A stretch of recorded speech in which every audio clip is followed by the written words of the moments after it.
Thanks for watching. Don't forget to like, comment, share and subscribe to السلام علیکم ورحمۃ اللہ وبرکاتہ نحمدہ ونصلی علی رسولہ الکریم اما بعد. محترم سامعین کرام، آج دجال کے بارے میں بتانا چاہتا ہوں. چند حدیثوں کو یکجا کر کے آپ کی خدمت میں پیش کرنے کا ارادہ ہے. حضور سرور کائنات صلی اللہ علیہ وسلم نے اللہ کی قسم کھا کر فرمایا، قیامت اس وقت تک قائم نہیں ہوگی جب تک 30 جھوٹے ظاہر نہ ہو جائیں گے، جن کا آخری کانا دجال ہوگا. اس کی بائیں آنکھ مٹی ہوئی ہوگی. پھر حضور صلی اللہ علیہ وسلم نے فرمایا، جب وہ ظاہر ہوگا تو دعویٰ کرے گا کہ وہ اللہ ہے. جو اس پر ایمان لائے گا، اس کی تصدیق کرے گا اور اس کا اتباع کرے گا، اسے اس کا گزشتہ کوئی نیک عمل فائدہ نہیں دے گا. اور جو اس کا انکار کرے گا اور اس کو جھٹلائے گا، اس کو اس کے کسی عمل پر کوئی سزا نہیں دی جائے گی. اور حرم اور بیت المقدس کے علاوہ باقی ساری زمین پر ہر جگہ جائے گا اور مسلمان بیت المقدس میں محصور ہو جائیں گے. پھر زبردست زلزلہ آئے گا. پھر اللہ تعالیٰ دجال کو ہلاک کریں گے، یہاں تک کہ دیوار اور درخت کی جڑ آواز دے گی، اے مومن، اے مسلم، یہ یہودی ہے، یہ کافر ہے، اسے قتل کر. اور ایسا اس وقت تک نہیں ہوگا جب تک تم ایسی چیزیں نہ دیکھ لو جو تمہارے خیال میں بہت بڑی ہوں گی اور جن کے بارے میں تم ایک دوسرے سے پوچھو گے کہ کیا تمہارے نبی نے اس چیز کے بارے میں کچھ ذکر کیا ہے. اور ایسا اس وقت تک نہیں ہوگا جب تک کہ کچھ پہاڑ اپنی جگہ سے ہٹ نہ جائیں. پھر اس کے فوراً بعد عام موت ہوگی، یعنی قیامت قائم ہوگی. ایک روایت میں یہ بھی ہے کہ جو اللہ کو مضبوطی سے پکڑے گا اور کہے گا میرا رب اللہ ہے جو زندہ ہے، اسے موت نہیں آ سکتی، اس پر دجال کے عذاب کا کوئی اثر نہیں ہوگا. اور جو دجال سے کہے گا کہ تو میرا رب ہے، وہ فتنہ میں مبتلا ہو گیا. حضرت جابر رضی اللہ تعالیٰ عنہ فرماتے ہیں، حضور صلی اللہ علیہ وسلم نے ایک دن منبر پر کھڑے ہو کر فرمایا، اے لوگو، میں نے تم لوگوں کو آسمان سے آنے والی خبر کی وجہ سے جمع نہیں کیا. اس کے بعد آپ صلی اللہ علیہ وسلم نے جساسہ کا ذکر کیا، یعنی دجال کے لیے جاسوسی کرنے والی چیز کا. اور اس حدیث میں یہ بھی ہے کہ وہ مسیح علیہ السلام ہیں. 40 دن میں اس کے لیے ساری زمین لپیٹ دی جائے گی، لیکن وہ مدینہ میں داخل نہیں ہو سکے گا. اس کے ہر دروازے پر تلوار سوتے ہوئے ایک فرشتہ ہوگا جو دجال کو اس میں جانے سے روکے گا. اور مکہ میں بھی اسی طرح ہوگا، یعنی دجال وہاں بھی داخل نہیں ہو سکے گا. ایک مرتبہ رسول اللہ صلی اللہ علیہ وسلم نے دجال کا ذکر شروع کیا تو پھر آخر تک اسی کے بارے میں گفتگو فرماتے رہے. اس دن آپ صلی اللہ علیہ وسلم نے جو کچھ فرمایا اس میں یہ بھی تھا کہ اللہ تعالیٰ نے جو بھی نبی بھیجا اس نے اپنی امت کو دجال سے ضرور ڈرایا. اور میں آخری نبی ہوں اور تم آخری امت ہو، اور وہ یقیناً تم میں ہی ظاہر ہوگا. اگر میں تم میں موجود ہوا اور وہ ظاہر ہوا تو میں ہر مسلمان کی طرف سے دلائل سے اس کا مقابلہ کر لوں گا. اور اگر میرے بعد تم لوگوں میں ظاہر ہوا تو پھر ہر آدمی خود اپنی طرف سے اس کا مقابلہ کرے. اور اللہ ہی ہر مسلمان کا میری طرف سے خلیفہ ہے. اور دجال عراق اور شام کے درمیان ایک راستہ میں ظاہر ہوگا اور دائیں بائیں لشکر بھیج کر فساد برپا کرے گا. اے اللہ کے بندو، جمے رہنا، کیونکہ پہلے تو وہ کہے گا کہ میں نبی ہوں، حالانکہ میرے بعد کوئی نبی نہیں آئے گا. پھر وہ کہے گا کہ میں تمہارا رب ہوں، حالانکہ مرنے سے پہلے تم اپنے رب کو نہیں دیکھ سکتے. اور اس کی دونوں آنکھوں کے درمیان کافر لکھا ہوا ہوگا جسے ہر مومن پڑھے گا. لہذا تم میں سے جو اس سے ملے وہ اس کے چہرے پر تھوک دے اور سورہ کہف کی شروع کی آیتیں پڑھے. الحمدللہ الذی انزل علی عبدہ الکتاب ولم یجعل لہ عوجا.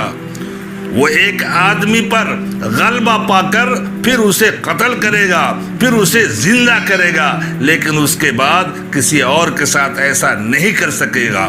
اس کا ایک فتنہ یہ ہوگا کہ اس کے ساتھ جنت اور دوزخ ہوگی، اس کی دوزخ جنت ہوگی اور اس کی جنت دوزخ ہوگی. لہذا تم میں سے جو اس کی دوزخ میں ڈالے جانے کی آزمائش میں مبتلا ہو، اسے چاہیے کہ وہ اپنی آنکھیں بند کر لے اور اللہ سے مدد مانگے، تو دوزخ کی آگ اس کے لیے ایسی ٹھنڈی اور سلامتی والی ہو جائے گی جیسے سیدنا حضرت ابراہیم علیہ السلام کے لیے ہو گئی تھی. اس کا ایک فتنہ یہ بھی ہوگا کہ وہ ایک قبیلہ کے پاس سے گزرے گا، وہ سب اس پر ایمان لے آئیں گے اور اس کی تصدیق کریں گے، تو وہ ان کے لیے دعا کرے گا، تو اسی دن ان کے لیے آسمان سے بارش ہوگی اور اسی دن ان کی ساری زمین سرسبز و شاداب ہو جائے گی. اور اس دن شام کو ان کے جانور چر کر واپس آئیں گے تو وہ بہت موٹے ہو چکے ہوں گے اور ان کے پیٹ خوب بھرے ہوئے ہوں گے اور ان کے تھنوں سے خوب دودھ بہ رہا ہوگا. اور وہ دوسرے قبیلہ کے پاس سے گزرے گا، وہ اس کا انکار کر دیں گے اور اسے جھٹلائیں گے، تو وہ ان کے خلاف بد دعا کرے گا جس سے ان کے سارے جانور مر جائیں گے اور ایک بھی جانور ان کے پاس نہیں رہے گا. اللہم احفظنا من کل بلاء الدنیا وعذاب الآخرہ. اس دنیا میں وہ کل 40 دن رہے گا، جن میں سے ایک دن 1 سال کے برابر اور ایک دن 1 مہینہ کے برابر ہوگا اور ایک دن 1 ہفتہ کے برابر ہوگا اور ایک دن عام دنوں جیسا ہوگا، اور اس کا آخری دن سراب کی طرح بہت مختصر ہوگا. اتنا مختصر کہ آدھی صبح مدینہ کے ایک دروازے پر ہوگا اور دوسرے دروازے تک پہنچنے سے پہلے ہی شام ہو جائے گی.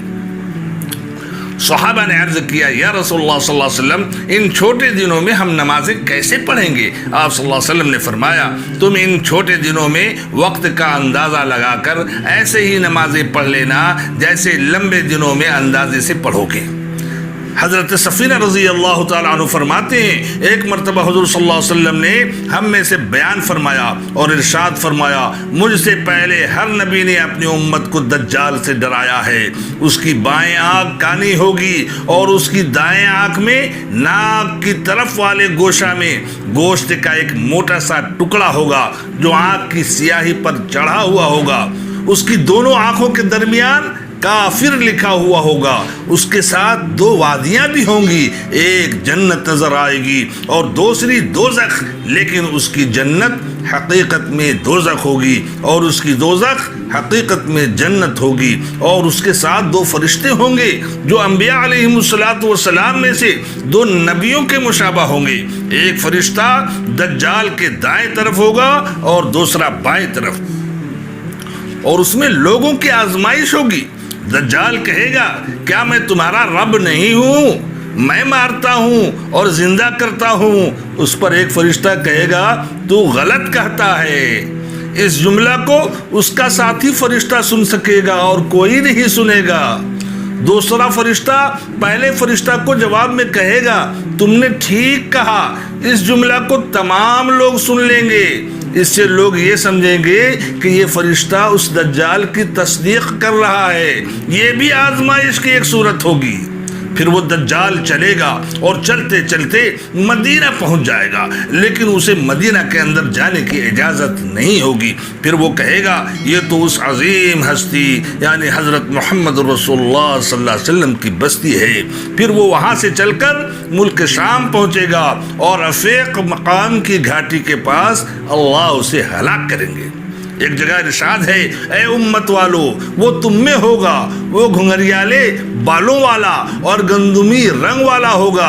اس کی بائیں آنکھ پر ہاتھ پھرا ہوا ہوگا اور وہ مٹی ہوئی ہوگی. اس کے ساتھ جنت اور دوزخ ہوگی اور اس کے ساتھ روٹی کے پہاڑ اور پانی کی نہر ہوگی. وہ بارش برسائے گا لیکن درخت نہیں اگا سکے گا اور ایک آدمی پر غالب آ کر اسے قتل کرے گا. اس کے علاوہ اور کسی کو قتل نہیں کر سکے گا. وہ زمین پر 40 دن رہے گا اور پانی کے ہر گھاٹ پر پہنچے گا، 4 مسجدوں کے قریب نہیں جا سکے گا، مسجد حرام، مسجد مدینہ، مسجد اقصی، مسجد طور، اور تم پر دجال مشتبہ نہیں ہونا چاہیے، وہ کانا ہوگا اور تمہارا رب کانا نہیں ہے۔